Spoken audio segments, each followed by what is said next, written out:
या कार्यक्रमामध्ये आपलं अगदी मनपूर्वक स्वागत।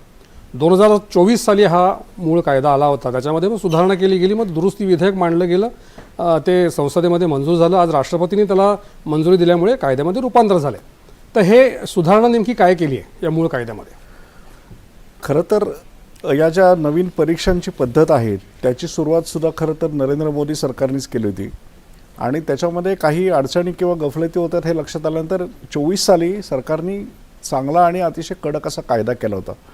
त्याच्यानंतर हा आत्ताचा जो नीटचा प्रकार झाला त्यानंतर सरकारने पुन्हा आता जो परवा आपण म्हटलं त्याप्रमाणे जो संसदेने मंजूर केलेला कायदा आहे तो अनेक प्रकारे नुसता कडक आहे इतकंच नाही तर वेगवेगळ्या प्रकारे परीक्षा पद्धतीची बांधबंदिस्ती करणार आहे आणि त्याच्यामुळे दोन गोष्टी होतील। एक म्हणजे या परीक्षांबद्दलची जी विश्वासार्हता आहे ती पालकांची आणि विद्यार्थ्यांची पुन्हा येईल आणि दुसरं म्हणजे ह्या सगळ्या प्रक्रियेला सुद्धा मला असं वाटतं आत्ता पूर्वीपेक्षा सुद्धा जास्त वेग येईल।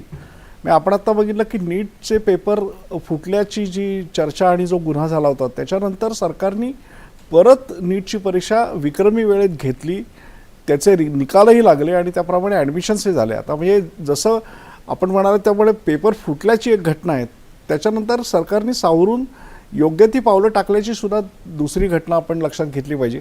आणि आता जो कायदा झाला आहे तो कायदा सर्व प्रकारच्या कॉम्पिटिटिव्ह एक्झाम्सना म्हणजे स्पर्धात्मक परीक्षांना कव्हर करणारा असा आहे आणि तो जर अंमलात आला व्यवस्थित तर मला असं वाटतं की आत्ताची जी घटना घडली आणि लाखो विद्यार्थ्यांना त्याचा त्रास झाला तसं भविष्यात होणार नाही। तुम्ही आता उल्लेख केला सर्व प्रकारच्या स्पर्धात्मक परीक्षांना